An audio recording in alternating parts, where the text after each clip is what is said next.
Hello? Shabbat Shalom. How are you? Good? It was an unbelievable weekend last weekend. If God would have came down and said, give me a wish list, he gave me so much more than I would have wished for. It was just unbelievable. I'll share with you a little later.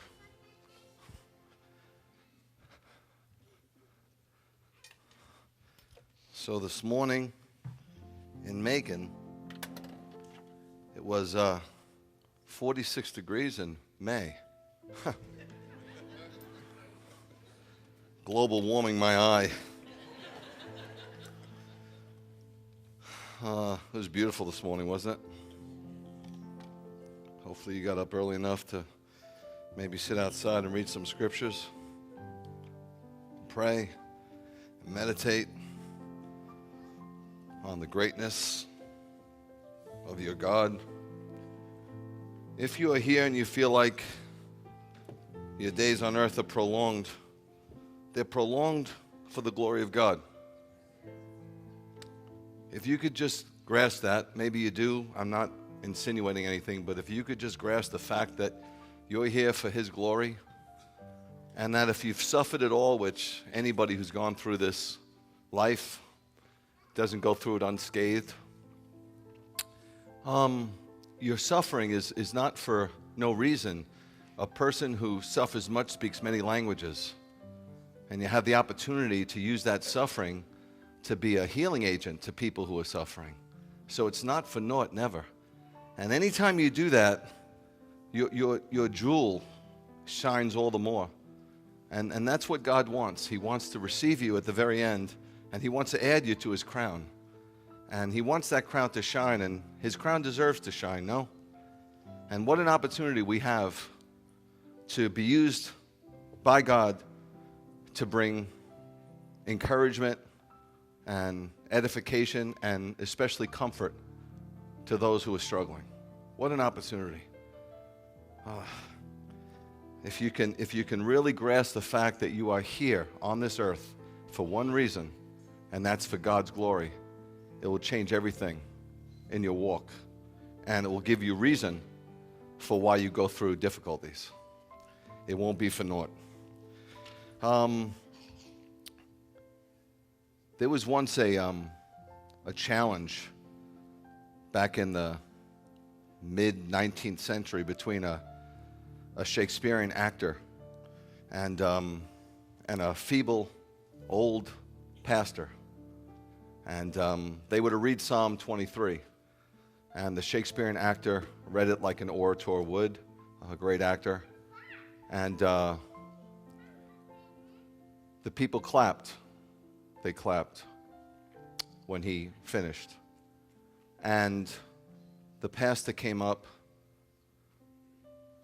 to the lectern and started to read it, and the people started to cry. And the young boy asked his father, why when the actor read did they clap, Dad? And why when the pastor read it did they cry? And the father said that the actor knew the psalm, but the pastor knew the shepherd. And so I'll read it with that intent. Adonai is my shepherd. He's not the shepherd. He's mine. I lack nothing. I lack nothing. There's nothing that you can give me that will rival what the Lord has given me. There's nothing I need. I lack nothing. He has me lie down in grassy pastures, which means I have rest. He leads me by quiet waters. I have peace. And He restores my inner person. I have vitality. He guides me in right paths. I mean, it's incredible if you can grasp trusting in the Lord and leaning not on your own understanding. If you can grasp acknowledging Him in everything you do, everything, He will direct your path. He will direct your ways. He will guide you. He will literally guide you through life. He guides me in right paths for the sake of his own name, for his greatness and his glory. Even if I pass through death dark ravines, that's deep darkness in Hebrew, Zalamut, I will fear no disaster. Why? It says you are with me. That's a promise in the Old Testament. It's a promise in the New Testament. Yeshua says, I'll be with you to the very ends of the earth. I'll be with you. Your rod and staff reassure me. Sometimes he uses the rod to ward off the wolves. Sometimes he uses the rod to discipline us. You prepare a table for me, even as my enemies watch. I sit at his table and dine with him and feast with him. Even my enemies, I know they're all around me. My enemy is always around me. Even as I sleep on the battlefield.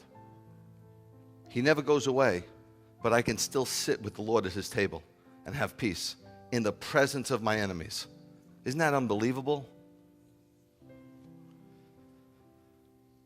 You anoint my head with oil from an overflowing cup. It never stops. He never runs out. Goodness and grace will pursue me. Goodness and grace are coming after me. I can't get away from it. It keeps coming and coming. God's presence, communion with the Lord, everlasting life. It keeps pressing in. Every day of my life. And I will live in the house of the Lord. That's my destination. This is the house of the Lord for sure. I've been here 15 years. I've never seen him not show. Sometimes in a greater manifestation than others, but I've never seen him not show. Not once did I walk out of here on a Saturday and say to Bernadette, God wasn't here. So this is the Lord's house here, but I'm looking forward to the New Jerusalem. That's where I keep pressing in. And I will live in that house for years and years and years to come. Meaning, to me, I can only speak for me, guys, I feel like I'm escorted.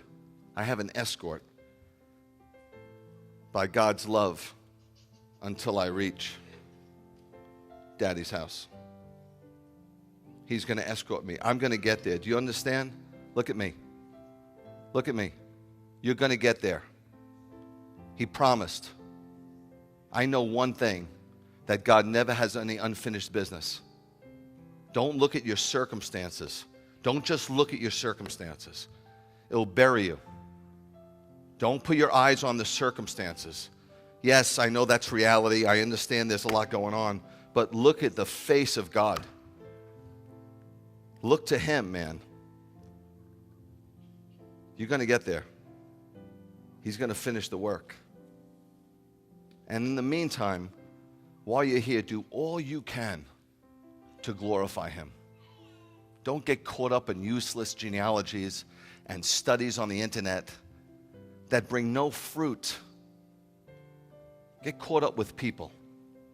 Don't love Israel. Love the Jewish people. Follow? There's a huge difference. God is all about life. And he's all about blessing. He's all about life and all about blessing. So if we really want to follow his lead, what should we be about? Life and blessing. Amen.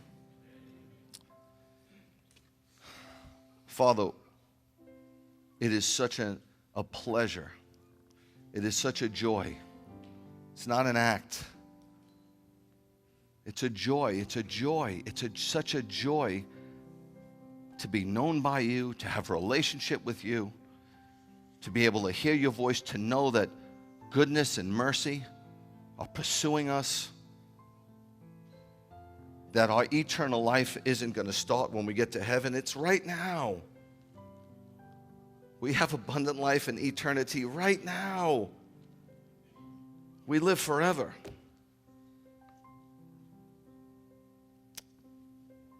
You've done so much. There's nothing more you can do. I don't know what we keep looking for. You've done it all. You're perfect in everything you do, and you'll continue to be perfect. Father, you are loved here in this little spot, Macon, Georgia. Not a major city by no means. No. Not a major player, no. But in this spot on your earth, you are loved. And today, on your day of rest, we rest in you and meditate on your goodness and greatness, your love and your mercy, your grace, your kindness, your tenderness, your patience and your long suffering, and your great forgiveness. We dwell and think on that, Father, today, on your Shabbat. Father, I pray that we give you the glory that your great name deserves. We love you so much, and no other love rivals the love we have for you. Be blessed today and receive our praise and our worship. We do this all in the name above every name, the name that everything just will bow to, whether they like it or not. In the name of Yeshua we pray. Amen and amen.